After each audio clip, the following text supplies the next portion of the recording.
തുണി മണിയൊക്കെ വാരി ഒതുക്കി വെച്ചിട്ട് കുളിക്കാൻ വേണ്ടിയിട്ട് ഇറങ്ങിയപ്പോഴത്തേക്കും എൻ്റെ കെട്ടിയോൻ്റെ എൻട്രി. വെറുതെ അല്ല, ഒരു കയ്യിലൊരു പൊതിയും ഒരു കയ്യിലൊരു പാത്രം. അപ്പോൾ എന്താണെന്ന് അറിയണ്ടേ, എന്നാലല്ലേ സമാധാനം വരുള്ളൂ. എന്തെന്ന് അറിഞ്ഞിട്ട് കുളിക്കാൻ പോകുമെന്ന് വിചാരിച്ചു. അപ്പോൾ എന്താണെന്ന് വെച്ചാൽ ഒരു കയ്യിൽ പാത്രത്തിൽ നെയ്ച്ചോറ്, അത് തൊട്ട് മുകളിലത്തെ വീട്ടിലെ താത്ത കൊടുത്തോട്ട് അവർക്ക് ഏതോ പള്ളിയിൽ നീട്ടിയത്. പിന്നെ ഒരു കയ്യിൽ പൊറോട്ടയാണ്. അത് പൊതി മണപ്പിച്ചപ്പോഴേ മനസ്സിലായി നല്ല ചിക്കൻ കറിയുടെ മണം. ഇക്കടെ കാക്കാര വീട് നിന്ന് ചെറിയൊരു വാർപ്പെന്തോണ്ടായിരുന്നു. നമ്മൾ പണിക്കാർക്ക് വാങ്ങിച്ചപ്പോഴത്തേക്കും സാധാരണ വീട്ടിലുള്ളവർക്കും 1-2 പൊതിയൊക്കെ വെച്ച് വാങ്ങിക്കാം. അങ്ങനെ ഞങ്ങൾക്കും കിട്ടി ഒരു പൊതി. അപ്പം ഞങ്ങൾ ഒരെണ്ണം തുറന്നിട്ട് ഇക്കായും പിള്ളേരും ഞാനും ഒക്കെ ആയിട്ട് ഒരുമിച്ചിരുന്ന് ഒരു പൊതിയിരുന്ന് എല്ലാവരും കൂടെ കഴിച്ച്. ഒരുമയുണ്ടല്ലോ ഒരൊക്കെ മേലൊന്നാണല്ലോ. ചുമ്മാ കേട്ടോ, പാത്രം എടുക്കാൻ മടിച്ചിട്ട് കഴുകണ്ടേ, 4 പേർക്ക് 4 പാത്രം, അതുകൊണ്ട് ഒന്നിച്ചിരുന്ന് കഴിക്കാമെന്ന് വിചാരിച്ച്. ഇതിൻ്റെ ഇടയിൽ റംസാന് പരിഭവം, മൊത്തം കറിയായിപ്പോയി, കറിയായില്ല, ആഭ്യന്തര പ്രശ്നങ്ങൾ തീർക്കണം. എനിക്ക് സമയമില്ല, അതുകൊണ്ട് ഞാൻ നേരെ എണീറ്റ് കുളിക്കാനായിട്ട് പോയി. കുളിച്ചോണ്ട് നിന്നതിൻ്റെ ഇടയിൽ തന്നെ എൻ്റെ റംസാൻ വന്നിട്ട് പറഞ്ഞു, ഉമ്മ ഞാൻ ഒന്നും ചെയ്തില്ല, റിദാനാണെന്ന്. അപ്പോഴേ എനിക്ക് മണത്തു, എന്തോ രണ്ടും കൂടെ അവിടെ ഒപ്പിച്ച് വെച്ചിട്ടുണ്ടായിരുന്നു. ഇക്ക ഇല്ല, പള്ളിയിൽ പോകാൻ വേണ്ടിയിട്ട് പോയിട്ടുണ്ടായിരുന്നു.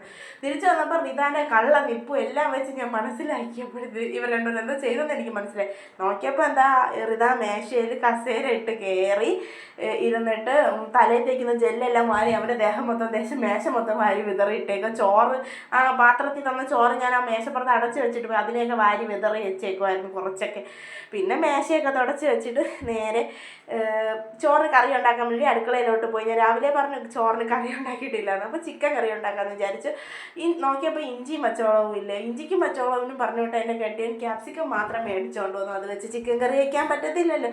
അപ്പോൾ ഇഞ്ചി പച്ചമുളകും വരുന്നവരെ വെയിറ്റ് ചെയ്യാമെന്ന് വിചാരിച്ചാൽ ഒരുപാട് താമസിച്ചു. അപ്പോൾ ഞാൻ കരുതി സവാള ഇതൊക്കെ അരിഞ്ഞു വയ്ക്കാം. അപ്പോൾ അരിഞ്ഞു വെച്ചപ്പോൾ എനിക്ക് ഒട്ടും തന്നെ ക്ഷമയില്ല. പിന്നെ കരുതി എണ്ണയൊക്കെ ഇട്ട് ഈ സവാളയൊക്കെ ഇട്ടൊന്ന് മൂപ്പിച്ചേക്കാമെന്ന് വിചാരിച്ചു.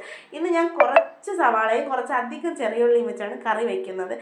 സംഭവം മഞ്ഞപ്പൊടിയും ഉപ്പും ഒക്കെ ഇട്ട് ഉള്ളിയിട്ട് ഇങ്ങനെ വശക്കിക്കൊണ്ടിരുന്നപ്പോഴത്തേക്കും ഉമ്മ ഇഞ്ചിയും പച്ചമുളകൊക്കെ ആയിട്ട് വന്നിട്ടുണ്ടായിരുന്നു. പിന്നെ അതൊക്കെ തല്ലിയിട്ടു. പിന്നെ എന്താ, മുളക് പൊടി, മഞ്ഞപ്പൊടി, മല്ലിപ്പൊടി, പെരുംജീരകപ്പൊടി, മസാലപ്പൊടി ഇതെല്ലാം കൂടെ ഇട്ട് ചിക്കൻ ഞാൻ നേരത്തെ ഇട്ടിട്ടുണ്ടായിരുന്നു. എൻ്റെ മനസ്സിൽ ഇന്നത്തെ ചിക്കൻ കറി 1 ഫ്ലോപ്പാണ്. കാരണം എന്ന് വെക്കും പോലെയല്ല, ഒരു വൃത്തിയുടെ രീതിയിലാണ് ഞാൻ കറി വെച്ചേക്കുന്നത്. പക്ഷെ സംഭവം കിടിലനായിരുന്നു. അപ്പോൾ കറിയായി വന്നപ്പോൾ നല്ല ടേസ്റ്റ്. പിള്ളേർക്ക് കൈ ഉടനെ അടുക്കളയിൽ തന്നെ ഇരുത്തി കൊടുത്തിട്ടുണ്ടായിരുന്നു. ഈ റംസാൻ്റെ ബാക്കിൽ എന്താ സംഭവം എന്ന് ചോദിച്ചാൽ എൻ്റെ ഉമ്മ നിന്ന് നിസ്കരിക്കുന്നതാണ് വെള്ള തുണി. അപ്പോൾ പിള്ളേർക്ക് ചോറൊക്കെ കൊടുത്ത് അവിടെയൊക്കെ വൃത്തിയാക്കിയിട്ട് ഞാനും കഴിക്കാൻ വേണ്ടിയിട്ടിരുന്നു. ഞാൻ ആ നെയ്ച്ചോറും കൂട്ടിയിട്ടാണ് ഇരുന്നത്. എനിക്ക് ഇഷ്ടപ്പെട്ട കരൾ പീസൊക്കെ എടുത്തിട്ട് ഞാൻ ചോറ് കഴിക്കാൻ വേണ്ടിയിട്ടിരുന്നു.